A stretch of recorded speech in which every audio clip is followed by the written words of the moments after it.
Olá! Bem-vindos ao MyCast, um canal que vamos filosofar sobre a vida.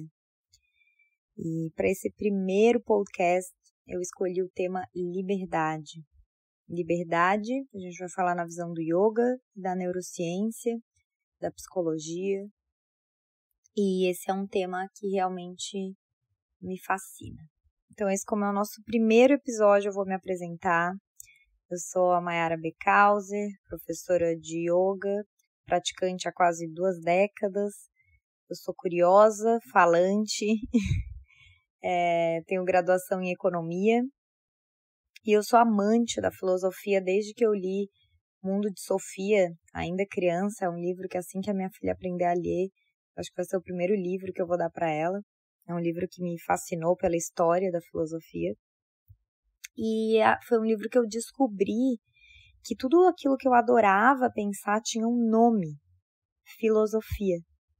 E daí foi um caminho sem volta, porque daí eu li os socráticos, eu li os pré-socráticos e leio filosofia contemporânea. Eu sou realmente apaixonada por essas perguntas.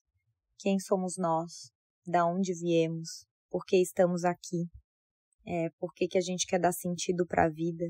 E qual que é o sentido da vida? Então, esse canal de podcast é basicamente esses os temas que nós vamos abordar. Bom, em 2015 eu estava muito interessada em um debate da ciência chamado Free Will, que é uma discussão filosófica se estamos predeterminados aos nossos comportamentos ou se de fato existe livre-arbítrio. E isso veio com um curso, enquanto eu ainda estava na faculdade, de um professor incrível que eu tive a honra de estudar, que é o economista e filósofo Eduardo Janetti. Eu fiz uma matéria extracurricular com ele, chamada Mente e Cérebro. E nesse curso ele abordava se existia essa separação, ou se isso é uma coisa só, né? Não existe mente e cérebro, não existe consciência, tudo é a mesma coisa. E também se existe o livre-arbítrio. Esse é há séculos um tema para a filosofia e para a religião.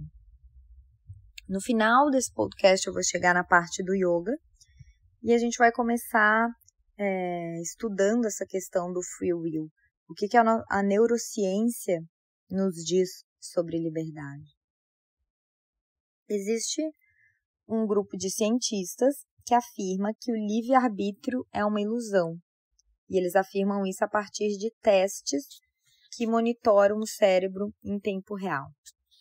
Então, tem esses experimentos, eles vêm sendo realizados já há alguns anos. Eles conseguiram mapear a existência da atividade cerebral antes que a pessoa tivesse consciência do que ela iria fazer. Ou seja, é como se o cérebro ele já soubesse o que seria feito, mas a pessoa ainda não. Então, essa visão, eu falo que é como se a gente fosse um computador de carne e a nossa consciência é a tela do monitor. E um dos primeiros trabalhos que colocaram o livre-arbítrio em suspensão é o trabalho clássico do Libet. Ele foi feito em 2008 e esse psicólogo Benjamin Libet, ele fez um experimento que é considerado clássico, que ele mostra que uma região do cérebro envolvida em coordenar a atividade motora apresentava atividade elétrica uma fração de segundo antes dos voluntários tomarem uma decisão, que no caso era apertar um botão. E estudos posteriores, daí foram feitos vários outros, mas basicamente usando esse escaneamento, né, do cérebro, eles corroboram com essa tese de Libet de que a atividade cerebral precede e determina uma escolha consciência. Um desses estudos foi publicado em 2011 pelo pesquisador Stephen Bold e a equipe dele. Eles realizaram esses exames de ressonância magnética em 12 voluntários. E também era a mesma coisa que o experimento de Libet. A tarefa era apertar um botão e daí o voluntário ele ia escolher se ele ia apertar esse botão com a mão direita ou com a mão esquerda. O resultado foi que os pesquisadores conseguiram prever qual seria a decisão tomada pelos voluntários 7 segundos antes de eles tomarem consciência do que faziam. E daí esse experimento ficou muito famoso e o pai da neurociência cognitiva, que é o Gazzaniga, ele diz que a mente é gerada pelo cérebro, que guiado pelo determinismo biológico define quem nós somos. E daí tem vários outros assim psicólogos que vão falando que até os nossos julgamentos morais são feitos de maneira automática, com uma influência direta dos sentimentos associados a certo e errado, que não tem a racionalização.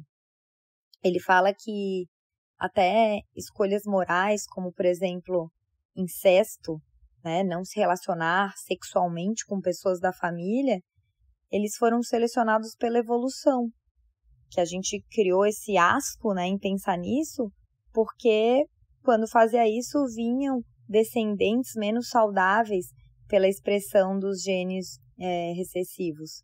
Então, que isso é algo inato biologicamente e que por isso que virou comum e universal na nossa espécie. Então, esses neurocientistas defendem que isso é mais um dos exemplos de como o cérebro ele traz à tona um comportamento de algo que ele aprendeu para conservar a espécie. É como se a gente fizesse as coisas sem nem saber por que a gente está fazendo, mas está ali no nosso DNA esse registro. E que a gente vai chegar nessa palavra que eu gosto muito quando a gente falar da visão do yoga. Imagina que essas pesquisas a gente está falando de 2008, 2011. E yoga nos fala sobre isso há 5.000 anos atrás, só pela meditação. Então, tem diversas pesquisas, só para a gente não passar o podcast inteiro falando, né, só da neurociência, mas tem o Patrick Holger também, que ele, do College de London, ele cita experimentos que comprovam que o sentimento de querer algo, né, que a gente acha, me deu vontade de dormir, de comer um doce agora, que isso acontece depois e não antes de uma atividade elétrica do cérebro. Então, uns neurocirurgiões usaram um eletrodo para estimular determinados locais do cérebro e quando ativavam isso, daí o paciente manifestava em seguida o desejo de levantar a mão. E daí o Haggard fala que isso evidencia que já existe atividade cerebral antes de qualquer decisão que a gente toma, seja ela motora ou sentimental.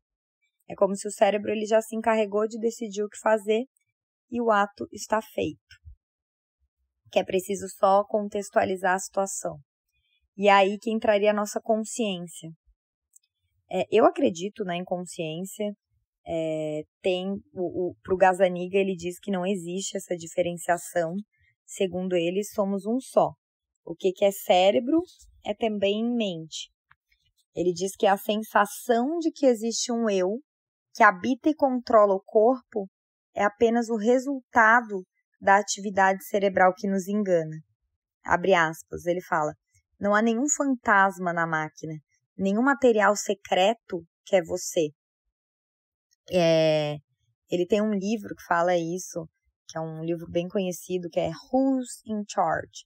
Free Will and the Science of the Brain, que é Quem está no comando? O livre-arbítrio e a ciência do cérebro. Eu não achei a edição em português desse livro, mas é um livro que ele esmiuça a mecânica cerebral das decisões. Bom, eu nunca li os livros do Gazzaniga, eu li as divulgações científicas do trabalho dele. Eu tenho até vontade de ler o livro, mas como eu acredito que existe uma consciência, né, eu acredito que existe um eu maior, que existe o nosso eu superior, eu acho que talvez isso está me boicotando em ler os livros dele, mas tem um outro livro que está já até no meu carrinho da Amazon, que é usando, né, isso que ele falou do fantasma da máquina, que não tem nenhum fantasma, tem um outro pesquisador, que é o Klein, que ele é professor da Universidade do Texas, e ele escreveu um livro chamado Atoms of Mind, The Ghost in the Machine Materialize. Então seria os átomos da mente, o fantasma da máquina se materializa. O Klein, ele usa vários argumentos, inclusive cientistas, ele é um pesquisador com pesquisas publicadas em vários periódicos importantes de psicologia, e ele fala que esse atraso entre a pessoa ter escolhido, mas ainda não ter apertado o botão, pode ser só o tempo da corrente elétrica chegar. E ele coloca vários argumentos que colocam abaixo essa tese do Gazzaniga. O argumento principal dele é sobre a generalização dos testes. Ele fala que não é porque algumas escolhas são feitas antes da consciência em uma tarefa que a gente tem uma prova de que toda a vida mental é governada dessa maneira, igual a gente age para apertar um botão. Ele escreve isso no artigo dele. E Klein defende ainda a tese de que atividades mais complexas do que apertar um botão ou reconhecer uma imagem devem ser feitas de maneiras muito mais complexas. É como se os experimentos ainda fossem muito limitados. Então, ainda que as pesquisas estejam corretas, né, seja essa pesquisa do Gazzaniga, as coisas, o cérebro é assim mesmo que funciona, ele é determinístico, não tem livre-arbítrio, os neurocientistas, eles reconhecem que a ideia de um mundo sem livre-arbítrio, ele provoca um estranhamento. Né? Imagina como que ficaria a nossa responsabilidade pessoal nesse momento. Gazzaniga, ele fala assim, numa entrevista que ele tem no YouTube. Mesmo que a gente viva em um universo determinista, devemos todos ser responsáveis por nossas ações. É a questão que eu falo no meu curso de Jornada Interior, eu falo sobre samskara e karma, né? Eu explico esse ciclo da visão do yoga que para mim é fascinante. E o Gazzaniga fala, a estrutura social entraria em caos se a partir de hoje qualquer um pudesse matar ou roubar com base no argumento simplista de mas meu cérebro mandou fazer isso. Então, o Steven Pinker, que é um cientista cognitivo bem famoso também, ele fala que a solução para isso seria manter a ciência e a moralidade como dois reinos separados. Ele, abre aspas, ele fala assim, creio que a ciência e ética são dois sistemas isolados de que as mesmas entidades fazem uso. Assim como poker e bridge são dois jogos diferentes que usam o mesmo baralho. Ele fala isso no livro que é muito legal, que é Como a Mente Funciona. Posso deixar todas essas dicas de livros escritas aqui embaixo do podcast. Vou aprender, né, como fazer isso. Mas vamos lá. Quando eu falei aqui que eu comecei a me interessar nisso, né, na faculdade de economia,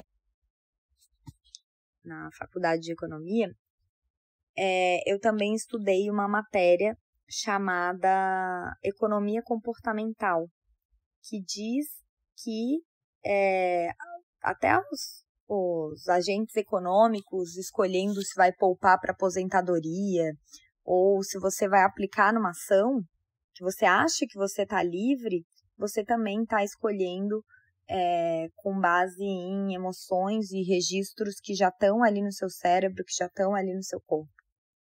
Para essa área, a referência é o Daniel Kahneman, ele foi Nobel de Economista, ele tem um livro que é bem famoso, que é Think Fast and Slow, é o Pense Rápido e Devagar, que ele defende que grande parte das nossas decisões são puramente emocionais, mesmo quando a gente acredita que a gente está realizando, né? Por exemplo, estou fazendo aqui um investimento baseado em dados, na verdade, a gente está agindo pelas emoções.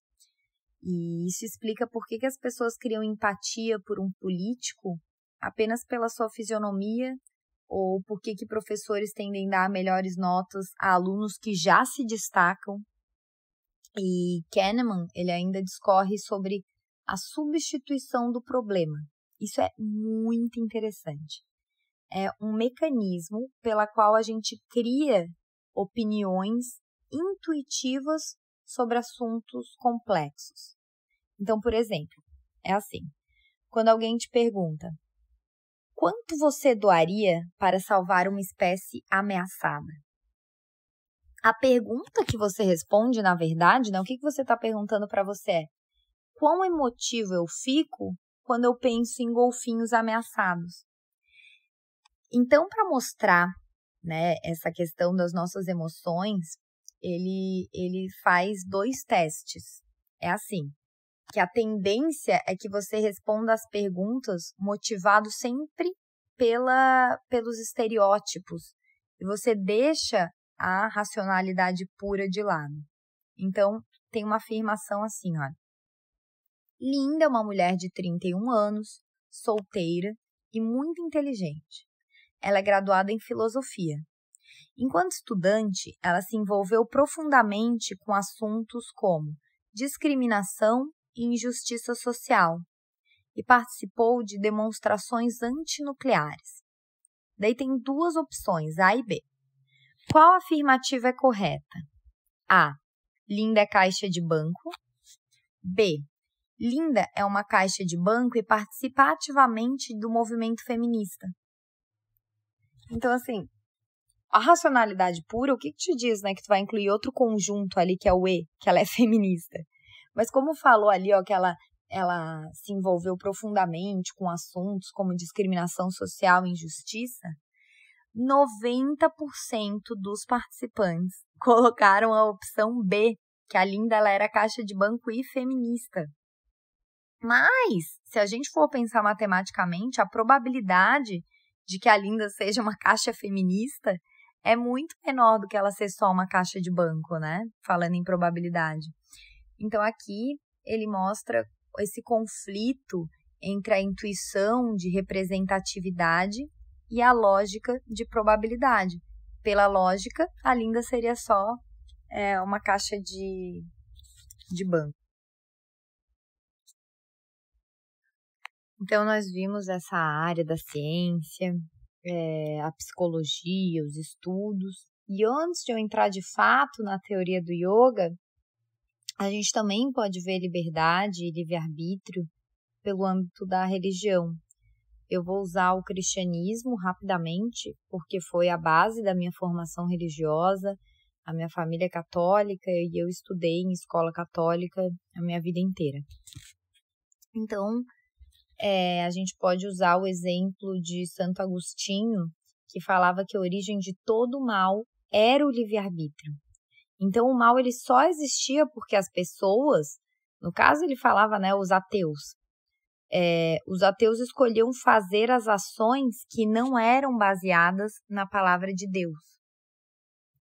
E daí tem um diálogo famoso com o filósofo Epicuro, que considerava a existência de um Deus todo-poderoso, criador, totalmente bom e onisciente, incompatível com a existência óbvia de mal no mundo. E daí é essa incompatibilidade que Agostinho resolve e eles ficam debatendo num diálogo. E a resposta de Agostinho, ela é a resposta mais popular da religião.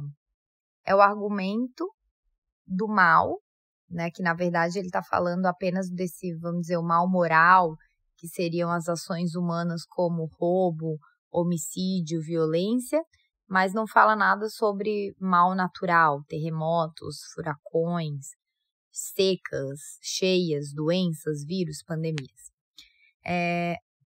Para Agostinho, o livre-arbítrio é a origem do mal.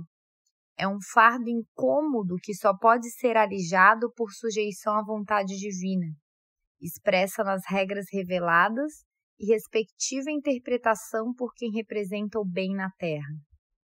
Isto é, eu estou lendo aqui o texto do Agostinho, a ignorância de Deus e da vontade divina resultam necessariamente no mal devido ao pecado original. E essa parte aqui, eu vejo, né, eu adoro fazer os links, mas é uma variante da doutrina socrática de que a origem, a raiz de todo mal é a ignorância, e ele fala aqui também. E daí aqui a gente já entra no yoga, porque aqui a gente pode fazer esse paralelo com o yoga, uma vez que Shiva, que é o criador mitológico do yoga, ele é o arquétipo do homem sábio, calmo, da mente clara, do yoga ideal. Numa das suas imagens mais famosas, que é Shiva Nataraja, ele dança numa roda de fogo, pisoteando a Vidya. Vidya, conhecimento, e A é não, né? Negação. Então, a Vidya é o não conhecimento, é a ignorância. Para o yoga, a ignorância é um demônio que nos impede de evoluir. O yoga acredita que se a gente for analisar nessa visão determinista, seja de karmas, né, que a gente está aqui colhendo o resultado de ações que a gente já fez em vidas passadas, ou até colhendo agora karmas que a gente plantou 5 anos, 10 anos atrás, mas também que o que nos prende numa roda de comportamentos repetitivos são os vasanas e os samskaras. Esse conceito de vasana e de samskara, eles são incríveis. Samskara significa selo, impressão, registro. São as impressões residuais que fazem escolhas no nosso lugar. Então, aqui seria, vamos dizer, o mesmo resultado da neurociência, como se o cérebro já tivesse determinado a tomar uma ação. Samskara é um termo com a importância central na filosofia do yoga. E quando relativo ao conceito de karma, karma significa ação, a gente sempre vê karma como algo que a gente está recebendo de volta a partir das nossas ações.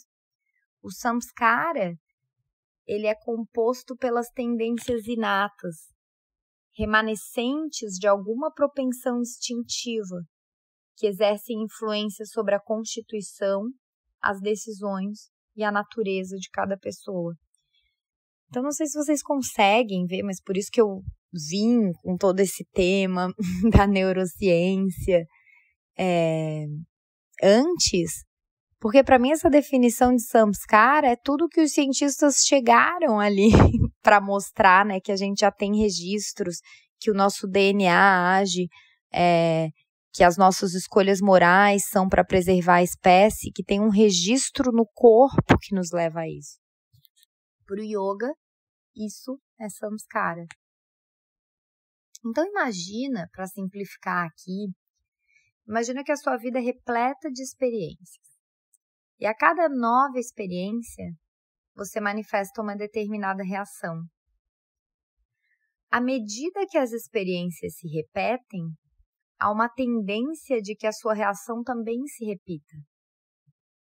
Ou seja, você passa a reagir sempre da mesma forma para aquela situação. Quanto mais isso se processa, mais impregnado fica o samskara. Portanto, é mais difícil de mudar a reação. Um bom exemplo que eu dou nos meus cursos é um carro atravessando um terreno arenoso. Na primeira vez que o carro passa por ali, os pneus eles deixam as marcas, né, na areia. Daí depois, quando o carro for atravessar novamente o mesmo local, ele pode escolher se ele vai para a direita, para a esquerda, qual caminho ele vai seguir. Mas existe uma tendência de escolher a mesma rota, de você passar por onde você já vê as marcas na areia.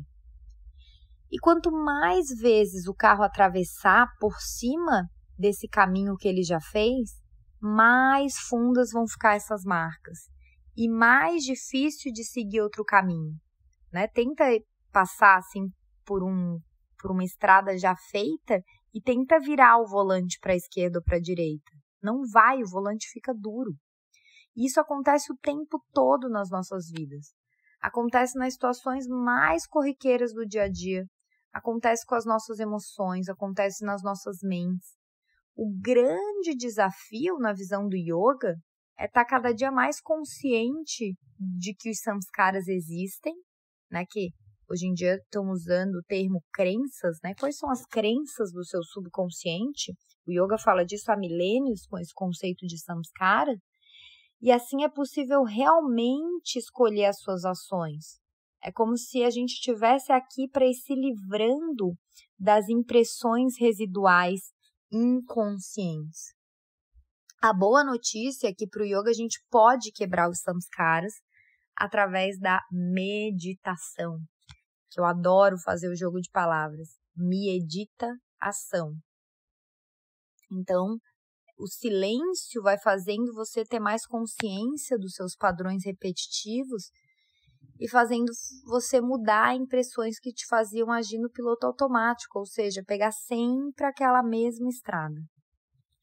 E me empolguei, vamos fechar aqui, eu poderia falar horas sobre esse assunto, mas vou finalizar com ciência, da forma que a gente começou.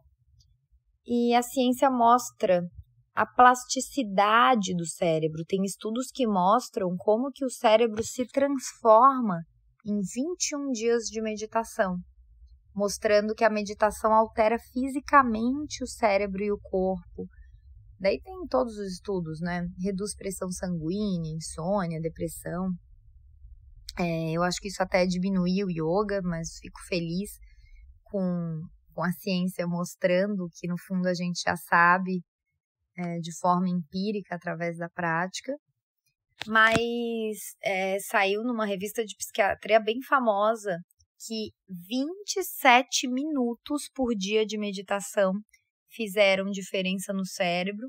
Isso foi mostrado através de imagens de ressonância magnética tiradas da estrutura cerebral dos participantes. Os participantes fizeram 2 semanas antes, essa ressonância magnética, e 2 semanas depois desse programa que incluía meditação focada na consciência não julgadora das sensações. Então, era você respirar e não julgar o que passa ali de sentimento, o que aparece de pensamento na mente. E essas varreduras cerebrais revelaram que o grupo que meditou aumentou a densidade de massa cinzenta no hipocampo e diminuiu a densidade de massa cinzenta na amígdala. Então, o hipocampo é a parte do cérebro relacionada à introspecção, memória, aprendizado, e a amígdala é aquela partezinha ali do cérebro que é o estresse, lutar ou fugir. Então, quero saber muito a sua opinião, espero ter te feito muitas interrogações também. Eu falo que eu quero mais fazer novas perguntas do que saber as respostas. Trouxe diversos temas aqui para a gente indagar. Ou seja, a gente acha que somos livres, mas nós estamos presos aos nossos comportamentos do passado, aos nossos karmas, à nossa infância, aos hábitos que a gente vai reproduzindo dos nossos pais, das nossas mães, sem nem se dar conta. Mas o yoga nos mostra um caminho que a gente consegue sair dessa prisão e se libertar através da expansão da consciência. E por isso que a meta do yoga é libertação, que é kaivalya, que é moksha, que é se livrar de todos esses karmas e samskaras.